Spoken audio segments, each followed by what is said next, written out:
Karibu katika simulizi zetu za Mswahili Fax. Leo tunakuletea hadithi ya kusisimua yenye giza na mwanga, chuki na mapenzi, usaliti na ushindi. Ni simulizi ya Abigail na Zara, marafiki waliogeuka maadui. Ni hadithi itakayokuonyesha kwamba si kila uovu huishia ushindi na si kila aliyenyamazishwa huwa ameshindwa. Jiandae, kwa sababu simulizi hii itakushika moyo, itakufanya ucheke, ulie na mwishowe utajifunza. Sasa tuende kazi. Katika kijiji cha Kichamvi palikuwa na wasichana wawili waliokuwa marafiki wa karibu sana, Zara na Abigail. Zara alikuwa mpole, mwenye huruma na kipaji cha kipekee cha kuimba. Sauti yake ilikuwa kama upepo wa asubuhi, tulivu, tamu na yenye kugusa mioyo ya wengi. Abigail kwa upande mwingine alikuwa mrembo, jasiri, lakini ndani yake kulikuwa na chembe ya kiburi na choyo. Walikuwa hawaachani, walicheka pamoja, walitania hadi machozi ya furaha yatoke, na walishirikiana ndoto moja, kuwa wasanii wakubwa siku moja. Lakini polepole mambo yakaanza kubadilika. Wakati Zara alianza kupata umaarufu kutokana na kipaji chake, Abigail alianza kuona kivuli chake kikifunikwa. Kila mtu alimsifia Zara. Zara ana kipaji cha ajabu. Zara atafika mbali sana. Maneno hayo yakaanza kumchoma Abigail moyoni kama sindano. Tabasamu lake lilianza kufifia.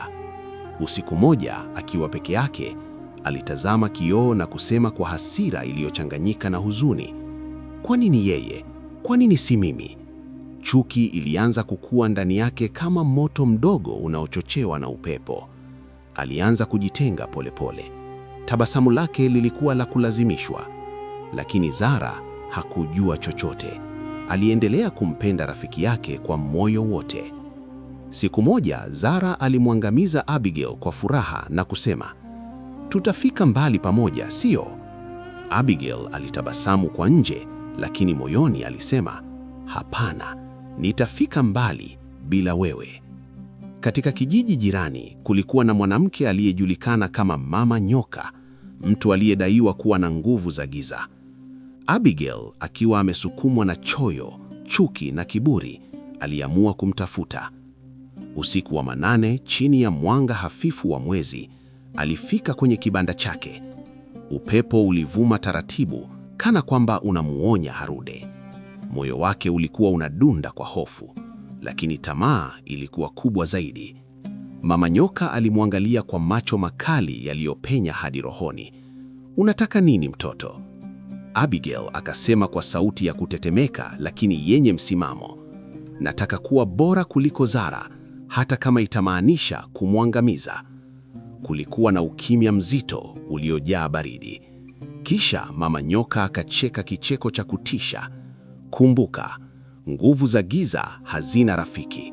Kila unachopanda utakivuna." Lakini Abigail hakusikia onyo hilo. Kiburi kilimfanya awe kipofu. Siku chache baadaye, Abigail alimtembelea Zara akiwa na tabasamu la uongo. "Mpenzi rafiki yangu, nimekuletea kinywaji maalum kwa ajili ya ushindi wako," alisema kwa sauti laini. Zara bila shaka alikunywa. Alikuwa na imani isiyotikiswa kwa rafiki yake. Dakika chache baadaye, uso wake ulianza kubadilika. Alishika kifua chake, akapumua kwa shida, kisha akaanguka chini. Hofu ilitanda. Watu walikimbia. Zara alichukuliwa akiwa hajitambui. Abigail alisimama pembeni akijifanya kushtuka, macho yake yakiwa na machozi ya kujifanya. Lakini ndani yake kulikuwa na furaha ya giza. "Hatimaye," alinononeza moyoni, "nimefanikiwa." Siku zilipita. Habari zilienea kuwa Zara hatapona. Kijiji cha Kichamvi kilijaa huzuni. Nyimbo zikanyamaza, furaha ikatoweka. Lakini asubuhi moja, kitu kisichoeleweka kilitokea. Zara alifumbua macho. Alikuwa dhaifu lakini hai.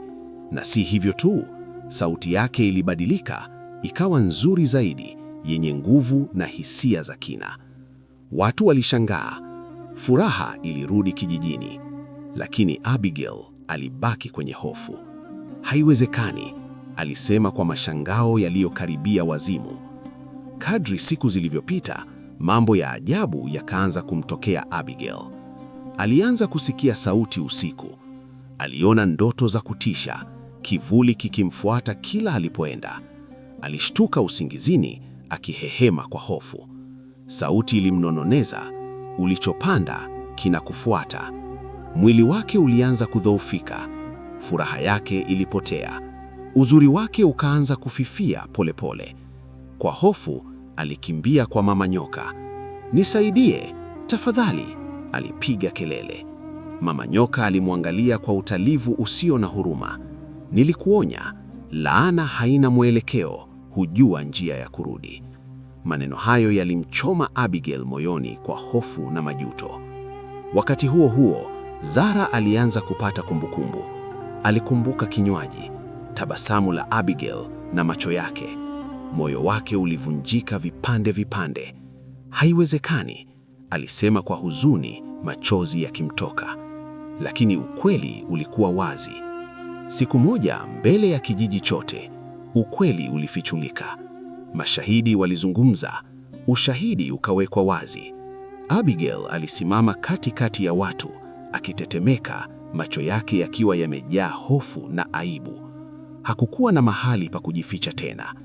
Zara alisimama mbele yake. Macho yake yalikuwa yamejaa machozi, lakini pia nguvu ya ajabu. "Kwa nini?" aliuliza kwa sauti iliyovunjika. Abigail akaanguka magotini, akilia kwa uchungu. "Nilitaka kuwa kama wewe, lakini nikachagua njia ya giza." Kulikuwa na ukimya mzito. Watu walikuwa wakisubiri kisasi, lakini Zara alifanya kitu kisichotarajiwa. "Nakusahau na nakusamehe," alisema kwa utalivu wenye nguvu. Watu walishangaa. Abigail alilia zaidi, sasa si kwa hofu, bali kwa majuto. Ingawa alisamehewa, matokeo ya matendo yake hayakuweza kufutwa. Laana iliendelea kumtesa, ikimkumbusha kila siku makosa yake. Hatimaye aliondoka kijiji cha Kichamvi kutafuta toba na uponyaji. Alijifunza kwa uchungu kwamba chuki, choyo na kiburi humwangamiza mwenyewe. Zara aliendelea kung'ara, lakini sasa alikuwa na hekima zaidi. Alitumia kipaji chake kuleta matumaini, furaha na uponyaji kwa wengine. Na kila alipokuwa akiimba, watu walihisi nguvu ya upendo na msamaha. Hivyo ndivyo simulizi yetu ya leo inavyofika mwisho. Hadithi ya chuki iliyoshindwa na upendo na giza lililoshindwa na mwanga. Kumbuka, kila tendo lina matokeo, na mara nyingi haki haichelewi, huja kwa njia usiyotarajia. Je, ungekuwa Zara, ungesamehe au ungechagua kisasi? Endelea kuwa nasi katika simulizi za Mswahili Facts kwa hadithi zaidi zenye kugusa moyo. Asante kwa kusikiliza. Hadi wakati mwingine.